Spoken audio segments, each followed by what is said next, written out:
Halo semua, balik lagi sama gue Owen di FPL 62. Kali ini gue bakal membahas mengenai persiapan tim kita untuk matchday ketiga di Euro 2020 Fantasy Football, dan juga membahas apakah kita harus menggunakan chip seperti wildcard dan juga limitless di matchday ketiga kali ini. Jadi jangan kemana-mana, nonton terus video sampai habis, dan buat yang belum subscribe, jangan lupa untuk subscribe dulu.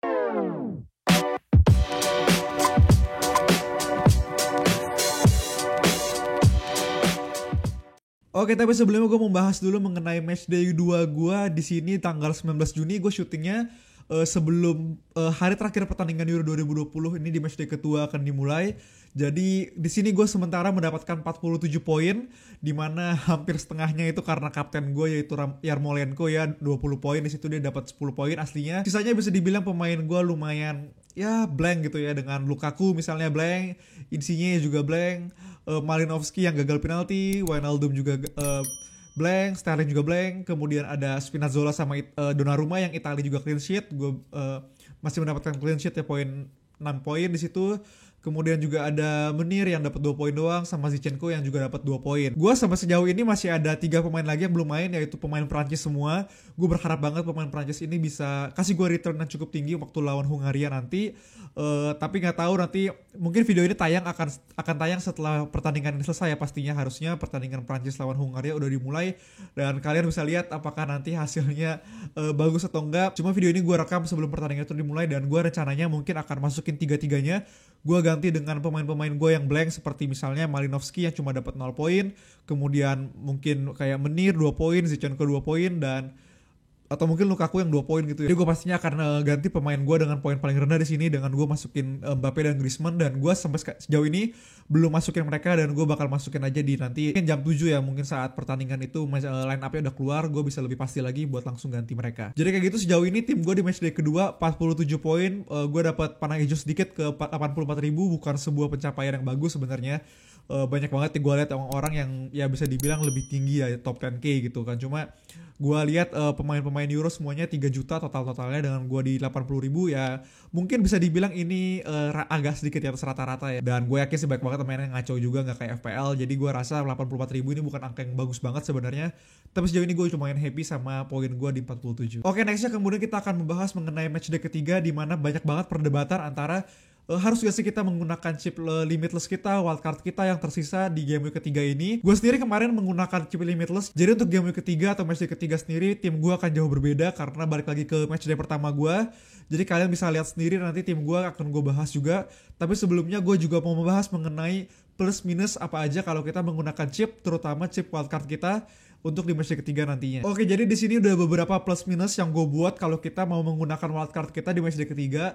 Karena menurut gue banyak banget yang udah pakai limitless kemarin di game week kedua atau di matchday kedua. Jadi sekarang harusnya orang tersisanya chipnya adalah wildcard, menurut gue paling banyak.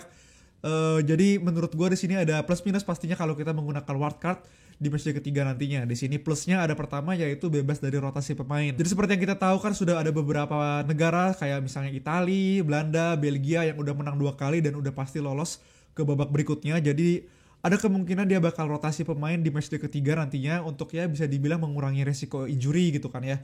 Jadi pastinya akan ada tim, ada banyak pemain yang juga kena rotasi. Jadi lo nggak usah pusingin lagi, langsung di sini bisa dibilang agak lanjut sama poin kedua, lo langsung bisa target tim yang masih fight. Jadi dengan lo nggak usah mikirin rotasi pemain, lo buat lagi tim lo dari awal dengan budget 100 juta itu, lo bisa target ke tim-tim yang masih fight, atau bisa dibilang ke pemain-pemain yang penting di negaranya, dan negaranya ini belum pasti lolos atau belum pasti, bisa dibilang masih ada kemungkinan ya untuk juara 2 atau juara 3 gitu. Jadi mereka masih ngincer posisi itu, dan pastinya mereka punya motivasi lebih untuk bermain.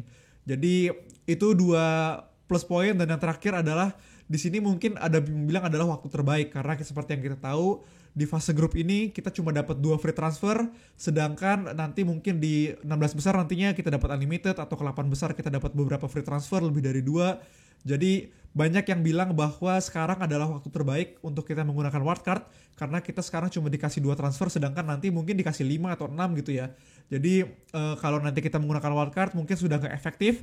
Dan yang kedua juga banyak yang bilang karena timnya pilihannya tinggal sedikit, kita nggak gitu banyak bisa pakai diferensial gitu, karena kita nggak bisa dapat begitu banyak poin yang berbeda gitu dari orang lain, karena bisa dibilang pasti line up-nya hampir mirip semua ya, terutama mungkin di semifinal dan juga final pasti pemainnya hampir sama semua. Banyak yang bilang di sini adalah waktu terbaik untuk kita menggunakan wildcard. Tapi tentunya dengan kita menggunakan wildcard ini juga ada minus poinnya, gak semuanya plus poin. Yang pertama adalah tanpa chips ini kita mungkin bisa aja sedikit kesulitan di fase knockout ya. Jadi seperti yang kita tahu, walaupun nanti setelah fase grup ini 16 besar kita dapat unlimited transfer, kita bisa bikin tim kita lagi, bisa dibilang kayak wildcard kedua gitu ya. Cuma setelah 16 besar tim langsung hilang setengah, 8 ke 4. Jadi menurut gue di situ banyak banget kalau bisa dibilang ya gamble ya, kalau mau wildcard di situ 16 negara itu lu pasti langsung hilang sebagian, bisa dibilang kalau lu nggak benar-benar dalam memilih negara tersebut. Jadi kalau lu unlimited transfer di 16 besar sedikit salah bisa dibilang gitu ya, untuk 8 besar lu pastinya agak sedikit empot-empotan gitu dalam memilih tim lu lagi, walaupun mungkin dapat beberapa transfer sekitar mungkin 5 ya kalau nggak salah, gue kurang ingat. Lu bisa nonton lagi di video gue tips mengenai Euro, gue juga harus lihat lagi terutama kalau buat mastiin.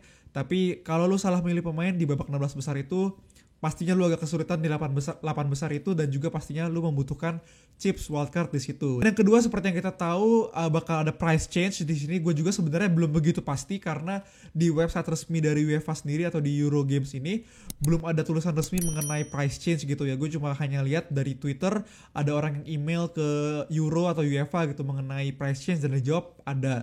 Dan gue kalau nggak salah lihat tadi Yarmolenko udah harganya 7,1, dan harusnya itu berarti udah ada beberapa perubahan harga gitu ya, kenaikan harga dari pemain-pemain yang ada di Euro. Dan di sini bisa aja jadi minus poin ketika kalau lu menggunakan wildcard dan lu nggak ambil pemain-pemain yang bisa aja harganya naik lagi gitu ya, karena menurut gue kayak key players yang di negara-negaranya bisa berkontribusi banyak gitu, dan lu nggak ambil dia, bisa aja harganya naik terus, dan ketika harganya udah naik lu nggak bisa beli lagi. Dan sejujurnya gue masih agak kurang yakin juga, makanya gue kasih tanda tanya di situ kan ya. Tapi menurut gue, pikiran gue sejauh ini bisa aja kalau ada perubahan harga, harganya terus naik dan kita udah nggak bisa beli lagi kalau kita wildcard ke orang yang salah. Jadi menurut gue kayak gitu plus poin dari kita menggunakan wildcard. Berikutnya gue sendiri akan kasih lihat tim gue di matchday pertama yang akan sama sepertinya di matchday ketiga, dan gue di sini akan cerita bagaimana gue menentukan apakah gue akan wildcard atau enggak. Oke, jadi lu bisa lihat di sini udah ada tim gue di matchday pertama yang akan bisa dibilang, karena gue limitless kemarin, gue balik lagi ke sini, dan ini adalah tim matchday pertama gue. Dan kalau lu bisa lihat di sini udah ada beberapa pemain yang gue box sama box pink gitu ya, atau merah.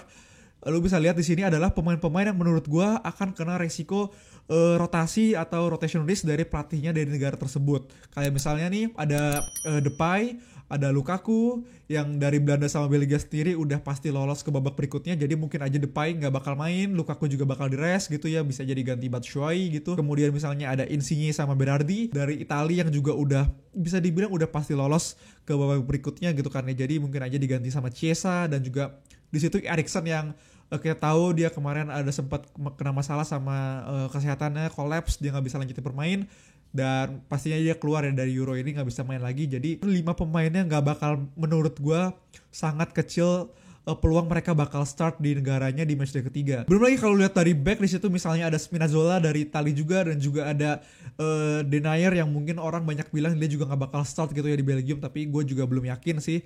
Cuma sejauh ini menurut gue di situ ada 6 pemain yang bisa gue bilang hampir pasti nggak bakal main di matchday ketiga karena rotasi gitu ya kan ya. Dan kita tahu free transfer di babak grup cuma 2 gitu kan ya di sini, sedangkan gue punya 6 pemain yang harus gue ganti gitu kalau gue mau bermain dengan full. Walaupun di sini kalau lihat di bench gue gitu kan ya, gue punya 3 pemain yang bisa dibilang masih aja ada kemungkinan mereka nggak bakal kena rotasi, karena Spanyol sendiri kemarin seri lawan Swedia kan ya. Dan sampai sejauh ini kita belum nonton lagi matchday keduanya sampai video ini diambil. Matchday keduanya belum dimulai, jadi kita harus lihat lagi.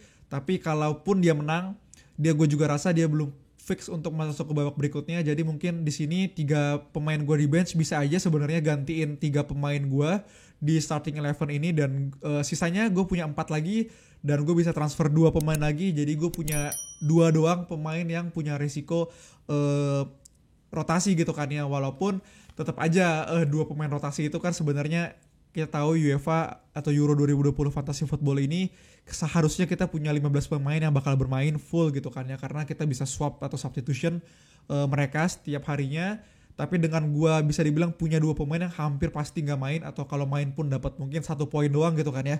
Jadi itu pastinya resiko yang cukup tinggi buat gue sendiri, terutama di matchday ketiga ini, dimana banyak banget orang pastinya bakal menggunakan chip juga. Jadi sejauh ini gue masih berpikir apakah gue menggunakan wildcard atau enggak. Dan untuk lu juga ini bisa dibilang juga balik lagi ke tim lu ya, apakah tim lu harus menggunakan wildcard kayak gue. Misalnya kayak gue, ya bisa dibilang cuma akan ada 2 pemain yang bisa dibilang ya ada resiko nggak bermain gitu kan ya. Mungkin aja beda dengan tim lu, misalnya tim lu ada misalnya 5 pemain yang udah pasti nggak main, dengan udah lu transfer 2 gitu juga masih banyak banget yang nggak main kan ya. Jadi bisa aja lu harus menggunakan wildcard, atau bisa aja lu udah prepare, lu punya hampir semua pemain yang masih bisa dibilang timnya, negaranya fight gitu kan ya, masih punya peluang untuk nggak lolos gitu. Jadi bisa aja lu nggak wildcard juga. Jadi ya menurut gue itu tergantung lagi sama tim kita masing-masing. Tapi sejauh ini ada pendapat gue, dan gue sampai sejauh ini masih condong ke enggak wildcard di mungkin cuma 60% gitu kan ya. Sedangkan gue mau wildcard juga di 40%. Jadi ini gue masih dilema juga. Tentunya gue bakal terus mikirin ini sampai mungkin deadline nanti malam. Oke, kemudian berikutnya di sini, kalaupun gue akan menggunakan wildcard, gue sudah menyiapkan buat lu semua yang udah pasti nih bakal wildcard. Sekali lagi sebelum wildcard, lu inget-inget dulu plus poin minus poin yang udah gue sebutin tadi, dan lihat lagi tim lu apakah sepenting itu melakukan wildcard. Karena kalau bisa dibilang kalau wildcard lu nggak pakai, lu bener-bener bisa attack di 8 besar mungkin ya. Sedangkan kalau lu pakai sekarang, kalau lu nggak butuh-butuh amat, menurut gue agak sayang. Tapi di sini kalau lo sudah pasti akan menggunakan wildcard, gue udah nyiapin di sini draft wildcard gue juga yang mungkin akan gue pakai kalau misalnya gue secara resmi gue akan mencet wildcard gitu kan ya. Jadi gue bakal pakai tim ini. Jadi di sini sama sekali belum gue susun untuk formasinya ya, tapi yang penting lu lihat pemainnya aja, karena formasinya ini adalah formasi tadi tim gue di match pertama.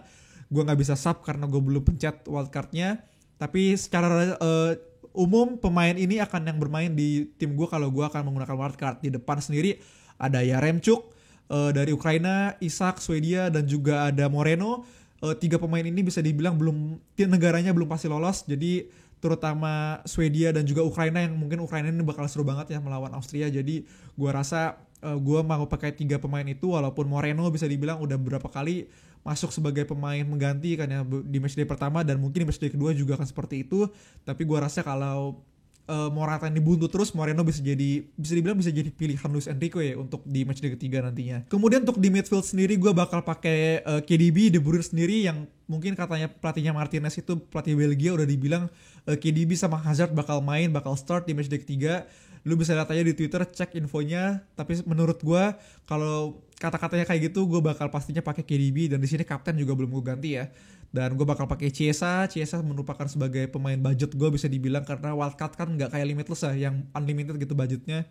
Jadi Chiesa gue bakal pakai karena harganya juga murah, dan mungkin bisa aja dia jadi pemain yang bisa digantikan untuk maksudnya masuk ya pemain lapis kedua, pemain rotasi yang menggantikan pemain-pemain Italia yang line up di 2 kali berturut-turut gitu. Kemudian juga ada Shaqiri Swiss yang masih belum aman juga. Dan di midfield juga ada Perisic sama Gnabry yang dua-duanya juga masih bilang belum aman. Jadi kalau gue wildcard, gue pasti ambil pemain-pemain dari negara yang belum aman posisinya, karena mereka pastinya bakal fight dan nggak ada rotasi gitu kan ya harusnya. Dan untuk back sendiri gue bakal pakai Alba, Rodriguez dari Swiss lagi, ada Gosens di situ, juga ada Wijndal sendiri ini gue nggak ubah nih dari tim gue di matchday pertama, karena menurut gue Wijndal sendiri kan di matchday pertama udah nggak main, di match kedua juga dia bukan sebuah pemain starting, karena dia main bisa dibilang masuk mungkin di babak kedua di menit 60-70 gitu, karena jadi harusnya kalau Belanda rotasi dia harusnya bakal main di situ gantiin mungkin Anholt. Dan terakhir ada Di Lorenzo yang sebagai kita tahu Florenzi cedera, harusnya dia tetap di situ karena mungkin gak ada lagi ya pelapisnya, jadi harusnya dia tetap main karena di matchday pertama dia pun sebenarnya belum main gitu kan ya. Jadi harusnya Lorenzo ini masih punya power lah gitu untuk main di matchday ketiga. Kemudian untuk kiper sendiri gue bakal pakai Unai Simon sama Bachmann di situ. Dan ya sejauh ini seperti itu wildcard gue. Kalau gue akan menggunakan wildcard, ini draft yang akan gue pakai. Pastinya gue akan ngincar tim-tim yang masih bisa dibilang belum pasti lolos tapi belum keluar juga, belum diskualifikasi, kecuali misalnya kayak Turki atau Makedonia yang udah pasti keluar gitu kan ya. Gue nggak tahu, gue kayaknya nggak bakal pakai tim dari mereka. Jadi ini tim wildcard gue kalaupun gue wildcard. Jadi sejauh ini kayak gitu tim gue, rencana gue untuk menggunakan wildcard gue juga masih bingung. Untuk kalian sendiri boleh banget tulis di komen pendapat kalian mengenai wildcard atau limitless di game week ketiga ini atau di matchday ketiga ini. Gimana pendapat kalian? Apakah better matchday ketiga ini kita menggunakan wildcard atau limitless atau chip gitu ya? Atau mungkin di babak knockout kayak misalnya di 8 besar gitu ya, lu komen aja di bawah menurut lu lebih bagus kita pakainya di mana. Dan juga kalau suka sama video ini jangan lupa untuk like video ini, dan juga kalau kalian merasa terbantu jangan lupa untuk subscribe. Thank you semuanya, bye bye.